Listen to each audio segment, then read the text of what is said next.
교독하겠습니다. 그러므로 형제들아 우리가 예수의 피를 힘입어 성소에 들어갈 담력을 얻었나니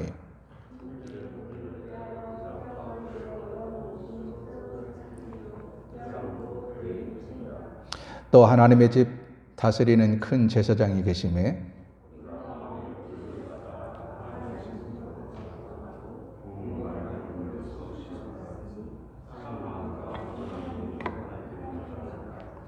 또 약속하신 이는 미쁘시니 우리가 믿는 도리의 소망을 움직이지 말며 굳게 잡고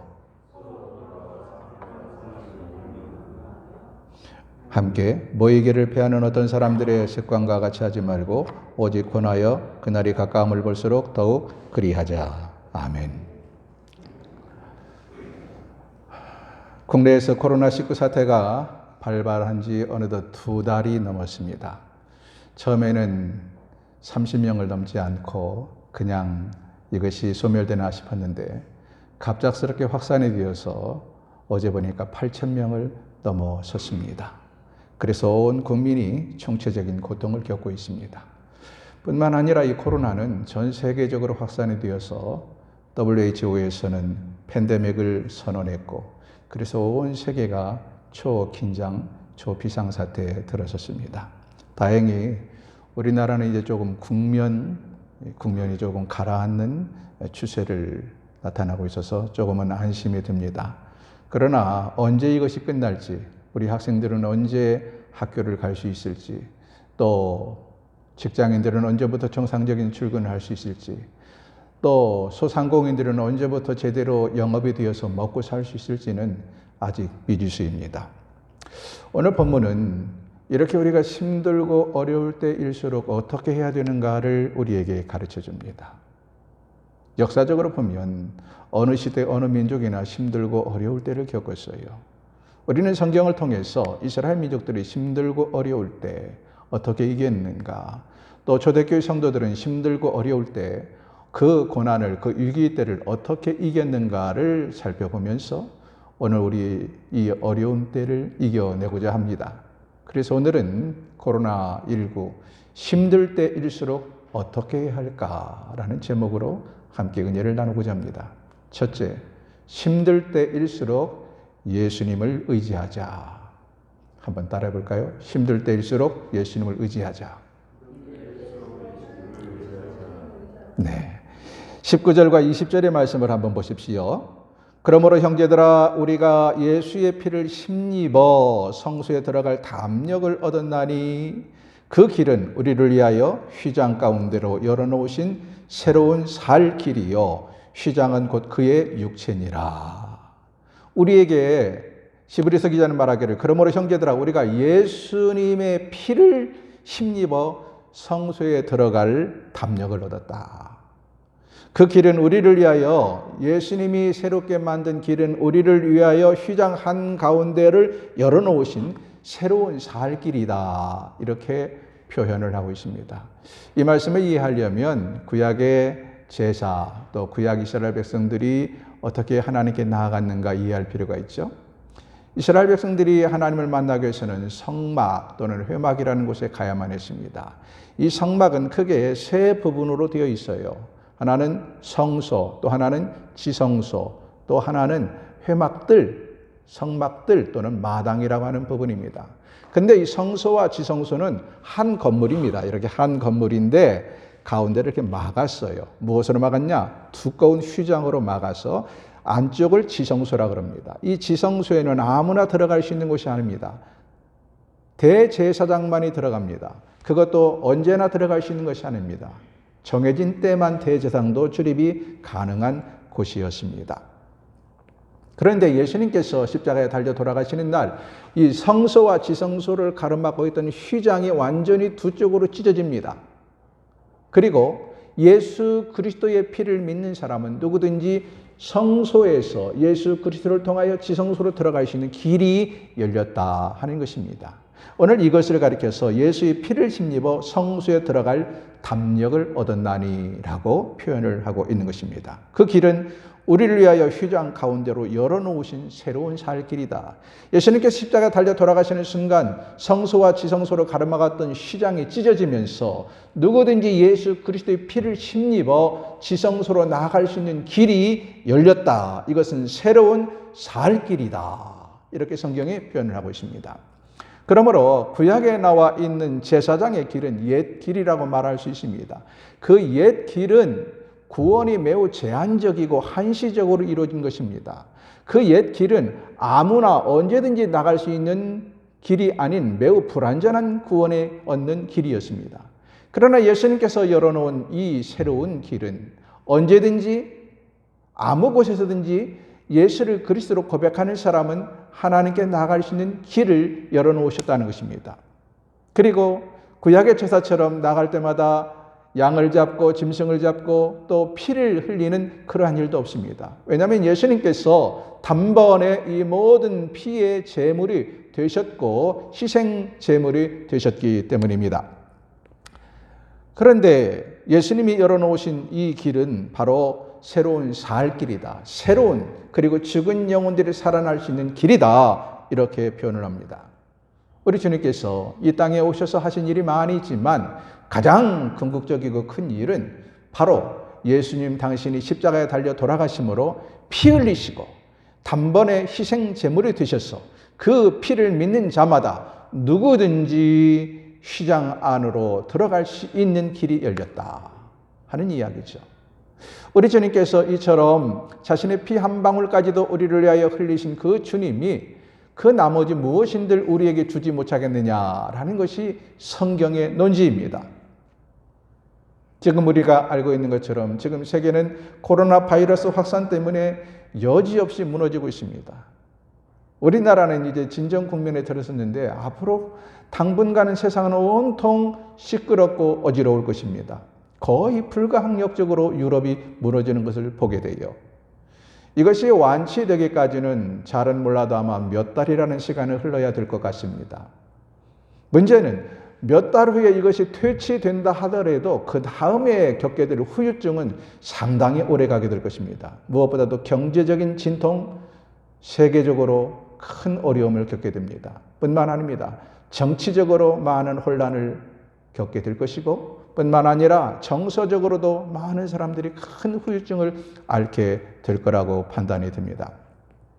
그렇다면 지금 같은 이런 상황 속에서 진정 우리에게 위로하실 분이 누구이고 이 문제를 해결할 수 있는 분이 누구일까요? 큰 나라 대통령일까요?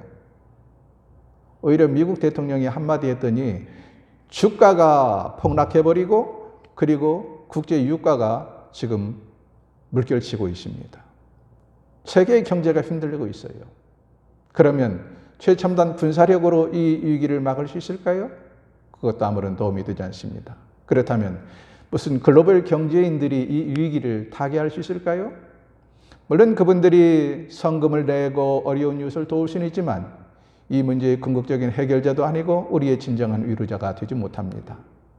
이때 진정으로 우리뿐만 아니라 세계의 모든 이 세계인들을 위로하고 그들의 문제를 해결할 수 있는 분이 누구냐? 바로 예수 그리스도라는 말씀입니다. 아들의 목숨까지도 아낌없이 주신 네가 어찌 그 아들의 목숨과 함께 더 좋은 것으로 주시지 않겠느냐? 우리 하나님의 말씀입니다. 그러므로 힘들 때일수록 이렇게 위기의 때일수록 예수님 앞으로 나아가야 된다. 예수님을 의지해야 된다. 그것만이 살 길이기 때문입니다. 두 번째로 힘들 때일수록 하나님께 나아가자. 다시 한번 따라하세요. 힘들 때일수록 하나님께 나아가자. 22절의 말씀을 함께 보실까요? 22절 한 목소리로 시작. 우리가 마음의 뿌림을 받아 악한 양심으로부터 벗어나고 몸은 맑은 물로 씻음을 받았으니 참 마음과 온전한 믿음으로 하나님께 나아가자. 조금 설명을 하면 우리가 마음의 뿌림을 받아, 뭘 뿌림을 받아요? 예수 그리스도의 피를 우리의 마음에 뿌림을 받았어요. 그 결과가 두 가지예요. 첫 번째는 악한 양심으로부터 벗어나게 되었다. 예수 그리스도의 피가 우리 마음에 뿌려짐으로 우리는 악한 양심으로부터 벗어나게 되었습니다. 두 번째로는 몸은 맑은 물로 씻음을 받았다. 그러므로 우리가 해야 할 일이 뭐냐? 참마음과 온전한 마음으로 누구에게 나아가요? 하나님께 나아가자. 이렇게 권면하고 있는 것입니다. 그래서 우리는 힘들고 어려울 때일수록 하나님께 나아가야 된다. 힘이 드십니까? 그러면 그런 것만큼 더 가까이, 더 열심으로 하나님 앞에 나아가야 된다는 이야기입니다. 제가 초등학교 4학년 때군요. 우리 담임선생님한테 들었던 아주 그냥 귀가 번쩍 뜨이고 의심스러운 이야기가 계셨어요. 지금 우리 아들 때는 전혀 이해도 되지 않고 웃지도 않을 거예요. 그것은 선생님 뭐라고 말씀하셨냐면, 이제 아침밥 먹고 서울 가서 점심 먹고 볼일 보고 집에 와서 저녁 먹는 날이 온다. 이 말을 시골 초등학교, 시골 그 촌 어린이들한테 이야기했는데 저는 귀가 뻥 뜨이고 세상에 그런 날이 올까 싶었어요. 그때가 언제냐면 호남 고속도로가 막 건설되기 시작할 때 우리 선생님이 하신 이야기예요. 우리 애들은 그런 얘기 들으면 참 웃기지도 않을 거예요. 근데 지금은 무슨 하루 종일 서울 와서 볼일 보는 것이 아니라 반나절이면 서울 와서 볼일 보고 집에 가서 점심 먹어요. 얼마나 지금 세상에 빨리 돌아가고 얼마나 빨리 속도가 붙어 있는지요. 머지않아 아침을 집에서 먹고 LA에 가서 점심을 먹고 볼일을 보고 다시 비행기 타고 집에 와서 저녁을 먹는 날이 옵니다. 머지않아. 틀림없습니다. 지금 한참 진행 중이에요. 뭘 말하는가? 세상은 이처럼 모든 것을 시간과 싸우고 있다는 것입니다. 속도와 싸우고 있다는 거예요. 그 대표적인 것이 우리가 제일 쉽게 알 수 있는 게 뭡니까? 핸드폰이나 인터넷 같은 거예요. 핸드폰 사면 사는 순간 구형이 돼요. 인터넷 컴퓨터도 마찬가지입니다. 사는 순간 구형이 돼버려요. 얼마나 새로운 신제품들이 새롭게 쏟아져 나오는지요. 속도전이에요. 시간과의 싸움이에요. 이번 코로나 사태만 봐도 그렇잖아요. 지금 대한민국이 전 세계에서 관심을 끌고 있는 이유가 뭡니까? 다른 나라는 상상도 못하는, 생각도 못하는 그냥 그 시간과의 싸움에서 짧은 시간에 많은 사람들을 검사하고 이런 것들이 지금 굉장히 화제거리가 되잖아요. 또 지금 당장 우리나라에 지금 급한 게 뭡니까? 마스크 문제예요. 마스크는 결국 시간 싸움이에요. 얼마나 짧은 시간에 얼마나 많은 마스크를 만들어낼 것이냐, 이것이 지금 우리의 초미의 관심사입니다. 이처럼 세상은 시간과 싸우며 너무나도 빠른 속도로 변하고 있는데, 그런데 한 가지 더디 변하는 것, 아니 안 변하는 게 있어요. 그건 뭐냐? 믿음의 속도입니다. 사람들을 보면 20년 전이나 30년 전이나 40년을 믿은 사람이나 신앙은 늘 그 자리에서 맴돌고 있다는 것입니다. 참으로 안타까운 일이지요. 코로나 위기를 겪으면서 제가 생각을 해봅니다. 우리 교인들 중에 두 가지 유형의 사람들이 있겠다 생각이 돼요. 하나는 교회당에 함께 모여서 목사의 집리하에 예배를 못 드리는 것 때문에 안타까워하면서 더욱더 긴장하고 더욱더 바짝 깨어서 집에서라도 예배하고 기도하며 경건 생활에 힘쓰는 성도들이 있겠지요. 저는 우리 교회 교인들이 다 그래주기를 기대합니다. 그러나 안타깝게도 두 번째 유형의 사람들이 있다는 거예요. 그것은 교회 갈 일도 없고 모임도 없고 그러니 그냥 집에서 빈둥빈둥 누워있고 기껏해야 텔레비전 앞에 앉아있고 이런 교인들도 틀림없이 있을 것 같습니다. 생각하면 참으로 안타깝지요. 우리 속담에 공든 탑이 무너지랴 라는 말이 있어요. 공을 들여서 탑을 쌓으면 쉽게 무너지지 않는다는 이야기죠. 그런데요, 신앙이라는 탑은 정성을 들이고 시간을 들이고 물질을 들여서 쌓아도 이 신앙이라는 탑은 무너지는데 한순간입니다. 제가 교인들을 바라보면 신앙의 탑은 어떻게 그렇게 쉽게 무너지는지 모르겠어요. 기억하십시오. 여러분, 이 방송을 듣는, 이 설교를 듣는 여러분이요, 기억하십시오. 여러분이 지금 3주째 교회를 못 나오고 있는데 한 달 이상 이 사태가 되면 여러분의 신앙은 우수수수 무너진다는 사실을 기억해야 합니다. 때문에 이럴 때일수록 더욱더 바짝 긴장하고 지혜를 짜내서 하나님 앞에 더 가까이 나가야 한다는 것입니다. 누가 이 사태를 해결할 수 있습니까? 누가 우리를 이 위기에서 건져낼 수 있습니까? 우리나라 지도자들인가요? 그래서 서로 욕하고 비난하고 떠들고 있습니까? 이 위기에서 우리를 건져내실 분은 하나님밖에 안 계시다는 절박감을 가지고 힘들고 어려울수록 더욱더 하나님 앞에 가까이 나가는 성도들이 되기를 축원합니다. 세 번째는 힘들 때일수록 소망을 굳게 잡자. 다 함께 시작. 23절의 말씀을 다시 한번 보겠습니다. 23절 시작. 또 약속하신 이는 미쁘시니 우리가 믿는 도리의 소망을 움직이지 말며 굳게 잡고, 약속하신 이는 미쁘시니 신실하시니 틀림없이 그 약속을 지키시니 우리가 믿는 도리에 뭘 굳게 잡아요? 소망을 움직이지 말고 소망을 굳게 잡고 라고 말씀하고 있습니다. 비바람에 나뭇가지가 많이 흔들리죠. 그러나 나뭇가지가 흔들린다고 그 나무가 죽진 않아요. 그러나 비바람에 강한 태풍에 뿌리가 흔들리면 나무는 죽습니다. 이것처럼 우리의 소망이 흔들리면 결국 사람은 무너지고 말아요. 어떤 사람이 자살하는 줄 압니까? 소망이 무너진 사람들이 자살을 하게 돼요. 살아야 될 의욕이 없어요. 일하고 싶은 의욕이 없어요. 소망이 없으면 일해야 될 이유도 없고, 버텨야 될 이유도 없고, 믿어야 될 이유도 없고, 살아가야 될 이유를 발견하지 못합니다. 그래서 사람들이 극단적인 행동을 하기도 하는 것입니다. 그래서 소망을 갖는다는 것은 신자나 불신자나를 막론하고 너무 중요합니다. 성경은 시브리서 12장 2절에서 우리에게 말하기를 믿음의 주요 온전케 하시는 이인 예수를 바라보자. 히브리서는 사실 매우 힘든 당시 초대교회 성도들을 향하여 위로와 권면과 그리고 격려의 말씀입니다. 많은 핍박 가운데, 많은 어려움 가운데 환난을 당하고 핍박을 당하고 어려움을 당하는 성도들을 향하여 믿음의 주요 온전케 하시니 예수를 바라보자. 오늘도 마찬가지입니다. 우리가 텔레비전 뉴스를 보면 늘 근심 덩어리예요. 저도 역시 마찬가지입니다. 그러면서도 늘 호기심 반 두려움 반으로 텔레비전 뉴스를 또 봅니다. 보고는 또 낙심하고 또 좌절합니다. 그리고 쓸데없이 정치인들을 씹어대기도 합니다. 그때마다 내 마음에 찾아오는 것은 소망이 아니라 낙심과 불평과 원망뿐이라는 거죠. 이럴 때일수록 믿음의 주요 온전케 하시는 예수 그리스도를 바라봐야 합니다. 소망을 굳게 잡아야 된다는 거죠.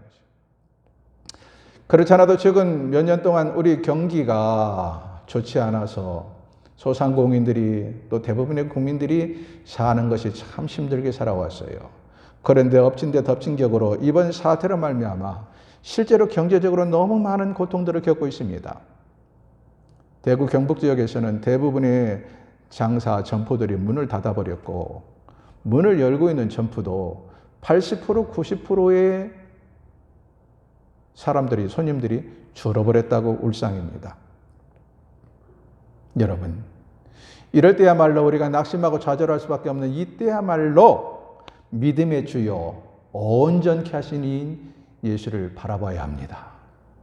구호단체에서 오는 것, 국가가 긴급 자금 방출하는 것, 과연 그것이 이 사건을 해결할 수 있으리라고 생각하십니까? 국가가 긴급 방출하는 건 곧 국민의 세금으로 다시 돌아옵니다. 우리 주머니를 또 털어야 돼요. 그보다 더 근본적인 것은 예수 그리스도를 바라보며 이 어려운 환경에서도 굳은 소망을 갖는 것입니다. 우리는 6.25의 참극도 이겨낸 민족입니다.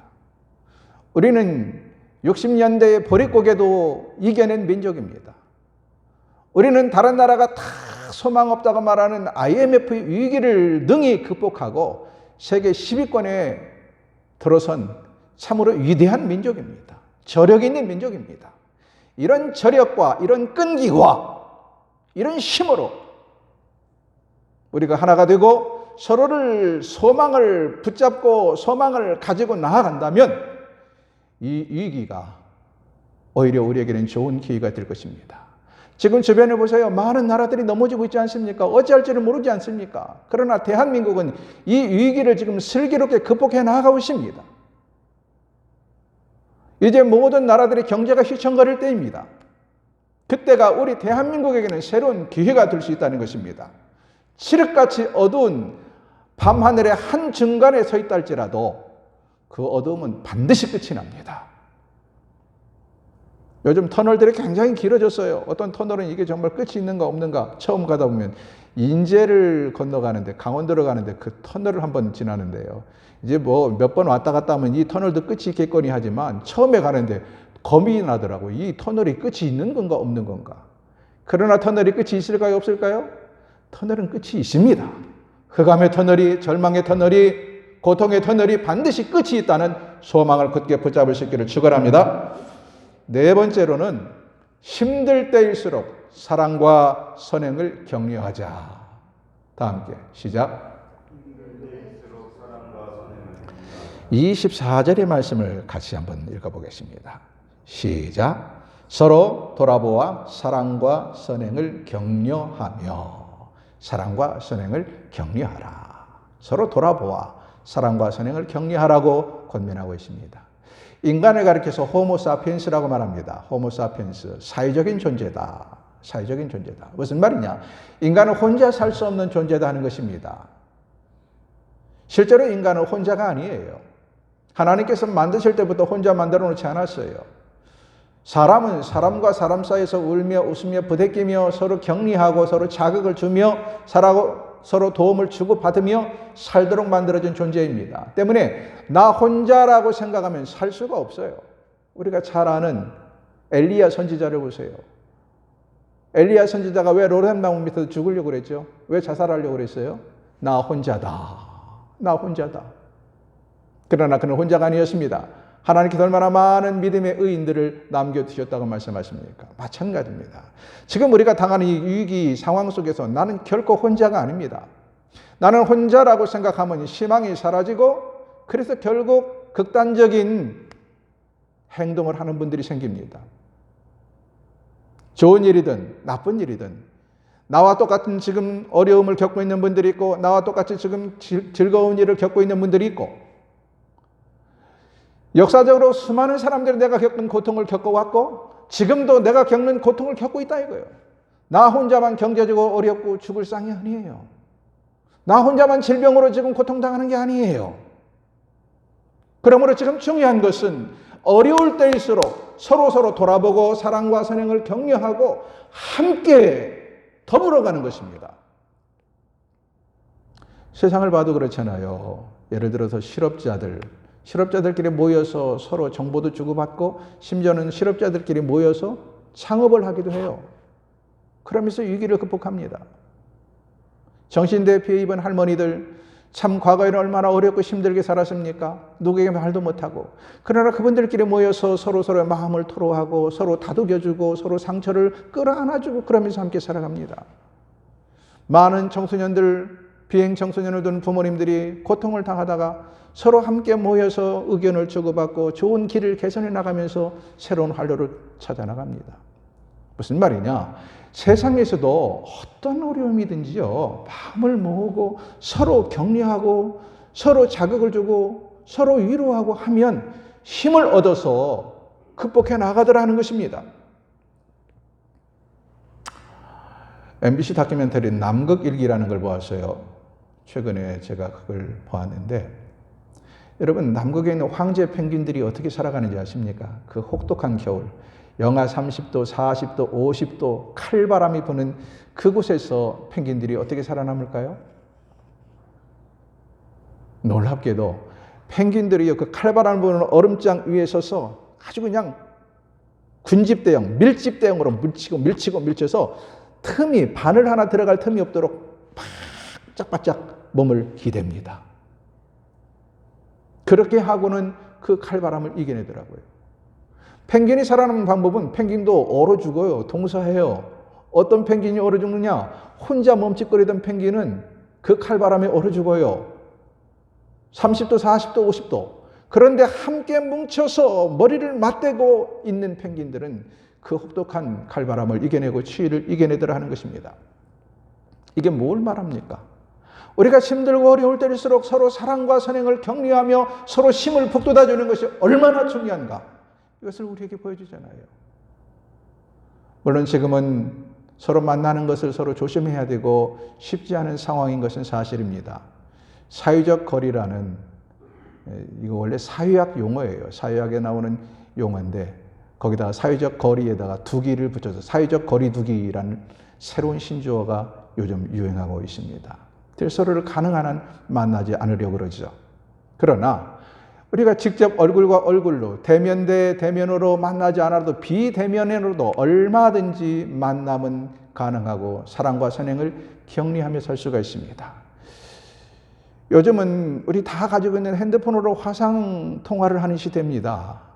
많은 사람은 우리 교회도 이번에 단체 카톡방을 열었잖아요. 카톡으로 주고받을 수 있고 또 무슨 인터넷으로 주고받을 수 있고 밴드를 만들 수도 있고 채팅을 할 수도 있고 오히려 직접 대면으로 사람과 사람을 만나지 못하지만 비대면으로 더 짧은 시간에 귀찮게 나갈 필요 없고 화장할 필요 없고 훨씬 더 많은 사람들을 자유롭게 만날 수 있는 것이 문명의 이기입니다. 지금 사회적 거리를 유지하라고 말하고 그리고 서로 만나기가 직접 대면에서 만나기가 꺼려지는 이 시간, 이런 상황 속에서도 우리는 이런 문명의 이기를 통해서 얼마든지 서로를 돌아볼 수 있어요. 서로를 격려할 수 있어요. 서로에게 용기를 줄 수 있어요. 고통은 나누면 반감이 되고 기쁨은 나누면 배가 된다고 합니다. 이럴 때일수록 서로 돌아보아 사랑과 선행을 격려하는 성도들 되시기를 주의 이름으로 축원합니다.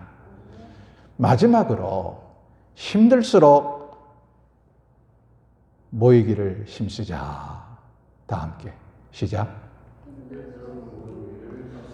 힘들 때일수록 모이기를 힘써야 됩니다. 조금 모순된 것 같죠? 그러나 성경은 그렇게 강조해요. 25절의 말씀을 함께 읽습니다. 시작. 모이기를 패하는 어떤 사람들의 습관과 같이 하지 말고 오직 권하여 그날이 가까움을 볼수록 더욱 그리하자. 더욱 뭐 하자? 모이기를 힘쓰자 이야기입니다. 모이기를 패하는 어떤 사람들의 습관과 같이 하지 말고 오히려 그날이 가까움을 볼수록 위기의 때가 가까움을 볼수록 마지막 날이 가까움을 볼수록 더욱 모이기를 힘쓰자. 힘쓰자. 그냥 가만히 있으면 모일 수가 없어요. 뭐 이런 코로나 사태가 아니래도 요즘 현대인들이 얼마나 바쁜지요. 얼마나 많은 모임이 있는지요. 그래서 교회 모임들이 점점 흩어지고 희박해집니다.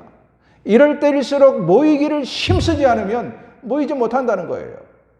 그래서 제가 지금 우리 교인들에게 무슨 이 코로나 사태를 국가의 시책과 또 개인의 건강과 관계없이 다 모여라 이런 이야기를 하는 건 아닙니다.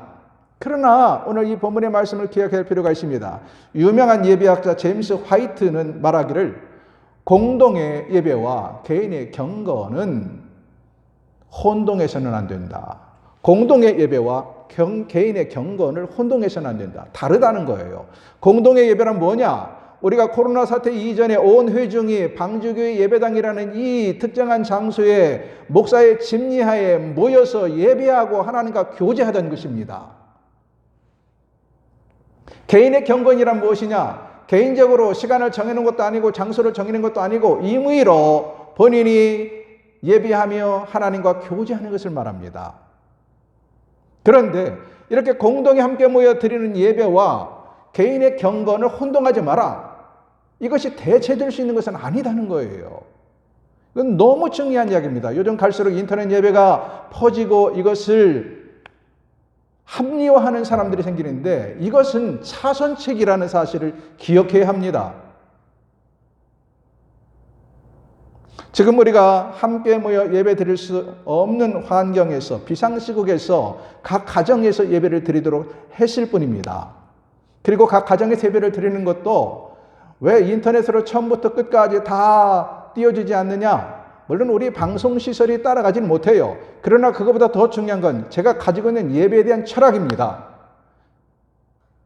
어떻게 하면 차선책이지만 차선책 안에서 최선을 다하여 각 가정에서 예배를 드리게 할까? 그래서 어쩔 수 없이 설교만은 설교자인 목사의 설교를 듣게 하고 나머지는 가정에서 자발적으로 가장의 중심으로 참여하는 예배를 드리도록 하기 위함입니다. 여러분 생각해 보세요. 가정에서 예배가 과연 제대로 될까요?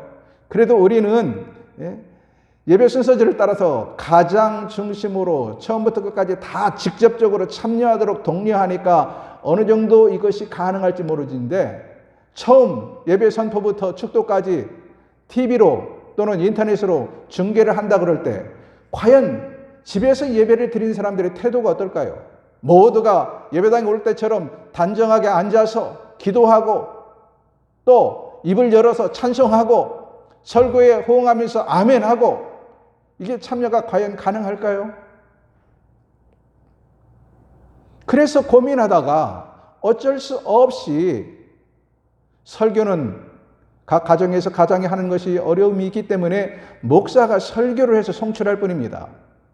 항상 기억하십시오. 무교회주의자들은 개인의 경건과 공동체 예배를 혼동하는 사람들이에요. 그 사람들은 예배당에 갈 필요 없다. 어디 있든지 내가 드리는 것이 예배다고 말합니다. 구약 성경이나 신약 성경에서 우리에게 보여주는 가장 이상적인 예배, 바람직한 예배는 몇 가지의 특징이 있는데 그 중에 크게 세 가지의 특징이 있어요. 첫 번째는 함께 모여 예배하는 것입니다. 회중이 함께 모여 예배하는 것. 구약 시대에도 이들이 성막에 늘 모여서 제사를 드렸어요.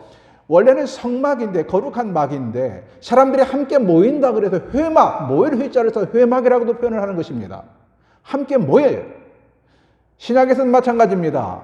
오순절 성령에 충만할 때 그들이 날마다 성전에 모이기를 힘썼다고 분명히 표현하고 있어요. 그리고 복음이 전국적으로 전 세계적으로 전파되면서 모일 수 있는 공간이 없기 때문에 그리고 규모가 크지 않기 때문에 각 가정에서 예배당을 각 가정에서 만들었던 것입니다. 두 번째 특징이 뭐냐? 온 회중이 능동적으로 예배에 참여하는 것입니다. 온 회중이 능동적으로 예배에 참여해야 된다. 그런데 가정에서 영상 예배를 드린다고 예배를 하지만 과연 얼마나 능동적으로 예배에 참여할까요? 다리 꼬고 앉아서 구경하는 거죠. 영상 예배를. 실제로 찬송하고 신앙의 고백을 하고 합심해서 기도하고 목사의 설교에 화면으로 동참하고 이런 일들이 과연 영상 예배 시간에 제대로 이루어질까요? 세 번째는 공동체 간의 교제입니다. 교제. 우리가 주일에 예배를 마치면 점심 식사를 하고 교제를 하는 것, 이건 단순히 점심을 제공하는 게 아니라 성도 간의 교제예요. 교제. 근데 가정에서 예배를 드리면 이런 성도 간의 교제가 쉽지 않다는 것이지요. 그래서 지금 드리는 가정의 예배는 차선책이라는 사실을 꼭 기억하십시오. 그리고 우리는 그 차선책 중에서도 최고의 차선책을 쓰기 위해서 예배 전체를 영상 예배로 제공하지 아니하고 가장 중심으로 예배를 드리되 설교만 어쩔 수 없이 목사의 설교를 띄우고 있다는 사실을 기억해야 합니다. 어쨌든 하루속히 이런 예배가 끝이 나고 온 공동체가 함께 모여 예배 드리는 날이 오도록 우리는 기도하고 기대해야 합니다. 그러나 그럼 이런 상황에 아무런 쓸모가 없느냐? 그건 아닙니다. 지금과 같은 이런 사태 때문에 지금이야말로 개인의 신앙과 가족 구성원 간의 신앙이 얼마나 바른지를 테스트할 수 있는 바로미터의 기회다. 많은 교인들이 가정에서 예배를 드리라고 말하니까 아예 예배를 포기해버립니다. 안 드립니다. 가장들이 예배를 드리라고 하니까 어떻게 해야 할지를 모릅니다. 이것이 뭘 보여주는가? 평소에 개인의 신앙과 가족 구성원 간의 신앙의 진짜의 모습을, 참 모습을 우리에게 보여주는 것입니다. 사랑하는 성도 여러분, 이 코로나 사태는 시간이 언제가 되든지 반드시 극복되는 날이 옵니다. 그러나 앞으로 우리가 인생을 살면서 이거보다 더 큰 병이 오지 말라는 법이 없어요. 이거보다 더 큰 위대한 사태가 벌어지지 말라는 법이 없어요. 그때마다 우리는 어떻게 해야 될까요? 어떤 경우도 지금의 사태나 앞으로 더 중대한 사태가 벌어지던 어떤 경우든 신자가 하나님께 예배하는 일을 결코 소홀히 할 수는 없습니다. 어쩌면 그때도 이렇게 함께 방주교회라는 교회당 안에 대그룹이 온 회중이 함께 모여 예배를 드리지 못할 수도 있을 것입니다. 그때마다 가족 구성원들끼리 함께 모여 가장의 중심이 되어 가정의 예배를 드리는 것, 이것이 살아나야 합니다. 어쩌면 지금은 교회 양 날개 중에 대그룹이라는 날개가 함께 모이지 못하고 한쪽 날개인 소그룹의 날개가 기능을 제대로 하고 있는가를 테스트하고 이 소그룹 날개의 진가를 발휘해야 될 때입니다. 그런데 너무 많은 가정들이 소그룹 날개가 자라지 못해서 지금 당황하고 있고 아예 예배를 포기하고 있지 않습니까? 이것이 우리의 실상이라면 이런 기회를 통해서 정말로 각성하고 소그룹 날개의 중요성을 다시 한번 인식해야 될 때라고 생각을 합니다. 이제 말씀을 맺겠습니다. 사랑하는 성도들이여, 우리는 지금 매우 힘들고 어려운 때를 살고 있는 것은 확실합니다. 언제 이 사태가 끝이 나서 함께 모든 교회의 기능이 살아나고 사랑하는 성도들의 얼굴을 볼 수 있을지 아직은 모르겠습니다. 그러나 언제든 어떤 상황에서든 우리는 하나님의 자녀이며 하나님께 예배해야 되는 사람들이며 하나님을 의지하고 나가야 될 사람들입니다. 우리 주님께서는 한 번도 우리를 외면하지 않았습니다. 지금도 우리와 함께 하시고 늘 우리를 기다리십니다.